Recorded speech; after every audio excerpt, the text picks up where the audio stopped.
Di antara nasihat Ibnul Jauzi rahimahullah ta'ala dalam kitabnya Saidul Khatir rahimahullah ta'ala disampaikan, man tafakkara fi awaqibi dunya akhwadha al-hadar wa man ayqana bituli tariqi ta'ahhaba lis-safar. Hadirin Allah muliakan, sangat dalam. Barang siapa yang berpikir dan mampu memikirkan akhir dari berbagai macam dinamika dan ujian serta perhiasan dunia, maka dia akan berhati-hati. Berhati-hati. Jadi kalau kembali kepada poin kita sebelumnya, bahwa parameter itu ada pada apa?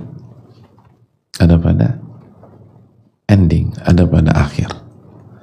Dan orang yang menghadapi sebuah masalah, sebuah ujian dengan ilmu, maka dia bisa melihat masalah tersebut dari hulu ke hilir, dari awal, dari detik pertama atau dari menit-menit awal lah bahasa kita. Dia bisa ngelihat dari hulu ke hilir, dari menit-menit awal. Nah, kalau orang diberikan taufik oleh Allah, punya kemampuan itu, punya ilmu, punya iman, dan dia bisa ngelihat bagaimana akhir dari si kaya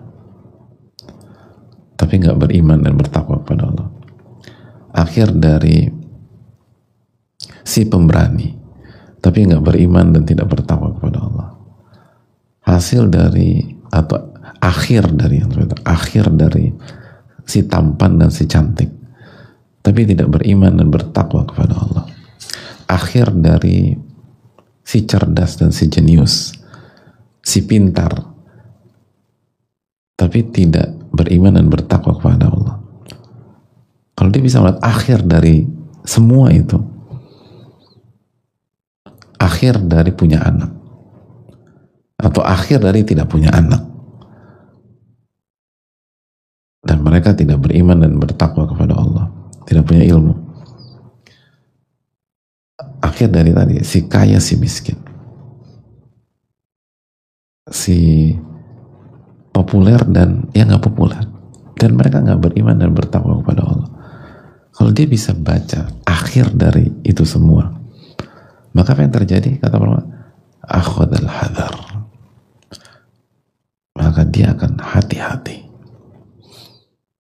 Dia akan hati-hati. Lihat, ulama nggak mengatakan tinggalkan dunia semua, tidak.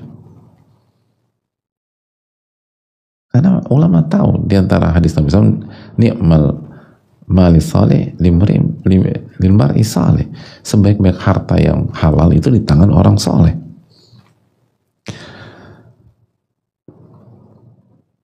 Tapi dia akan hati-hati.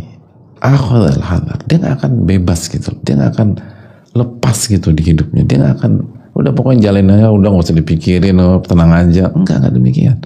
Dia akan hati-hati. Kenapa? Karena dia tahu akhirnya kok begini gitu loh.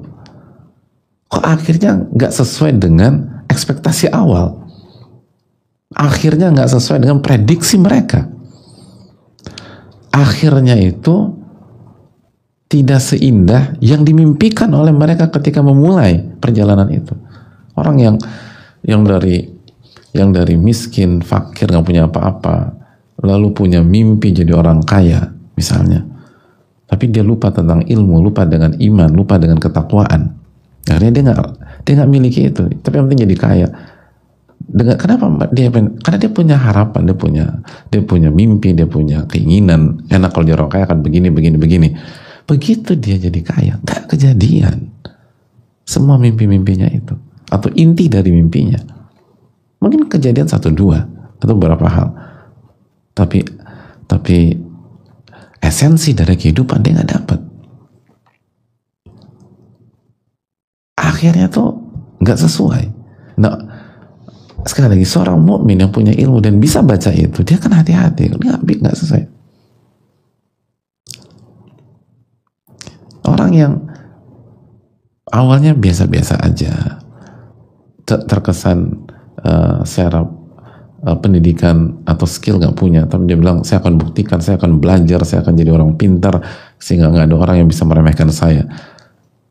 Lalu dia punya cita-cita, kalau enak kalau jadi orang pintar akan begini-begini. Ternyata begitu jadi pintar nggak seindah yang dipikir, dan esensi hidup nggak dapat karena dia lupa tentang iman, ilmu, dan ketakwaan. Nah, kalau kita bisa ngebaca itu, kita akan hati-hati. Kita akan hati-hati.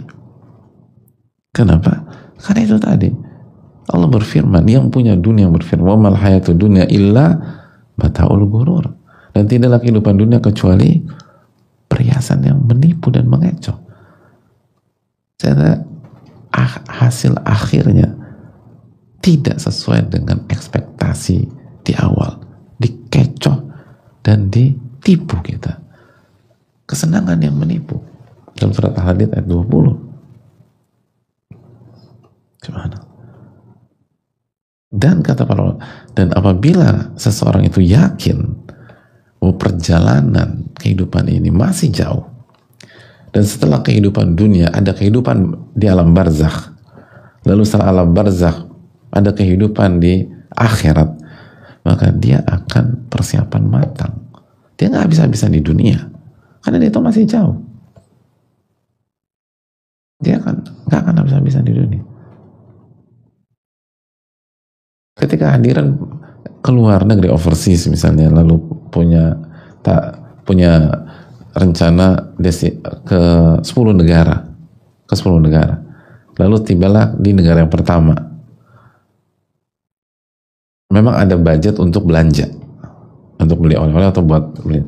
Tapi kira-kira budget belanja itu akan kita habiskan di destinasi pertama kita, di negara pertama? Enggak. Kenapa? Masih jauh. Beda kalau udah sampai akhir, ternyata uang untuk yang kita sisihkan untuk belanja masih banyak. Mungkin hari terakhir itu kita borong sebanyak-banyaknya, bahkan dihabisin. Kenapa? Ini hari terakhir. Udah nggak ada destinasi setelah itu kita pulang. Dan misalnya harga di tanah air jauh lebih mahal, misalnya, kita kan borong semuanya. Tapi kalau kita berada di negara pertama dan kita tahu masih ada 9 negara lagi, atau nggak usah 9 deh, masih ada 2 negara lagi aja, kita nggak akan habis-habisan di sini. Kita nggak akan habis-habisan ini. Kehidupan dunia itu, ini bukan destinasi terakhir. Masih ada 2 lagi, masih ada kehidupan di barzakh, di alam kubur, alam barzakh, lalu kehidupan di akhirat. Orang yang ngerti fakta ini dan yakin ada kehidupan setelah kematian, maka dia nggak akan peras dirinya hanya untuk kepentingan dunia. Dia nggak akan habiskan energinya, tenaga, semua energi, semua tenaga, semua waktu, semua harta, semua kecerdasannya hanya untuk dunia. Sebagaimana dia juga tidak menghilang dari dunia. Dia jadikan dunia itu sebagai jembatan akhirat, jembatan menuju negara berikutnya. Itu hal yang sangat dalam, hadirin sekalian. Jadi dia akan hati-hati dan dia tidak akan habis-habisan untuk ini.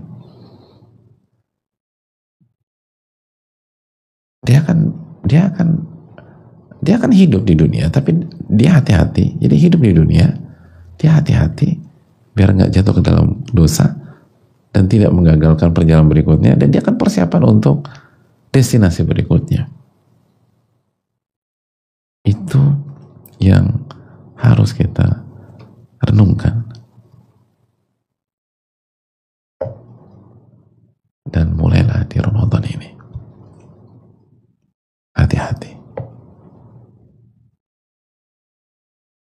Bukan meninggalkan semuanya, tidak. Allah dan Rasulullah nggak memerintahkan kita itu. Abu Bakar tuh kaya. Umar bin Khattab tuh punya kedudukan besar secara sosial.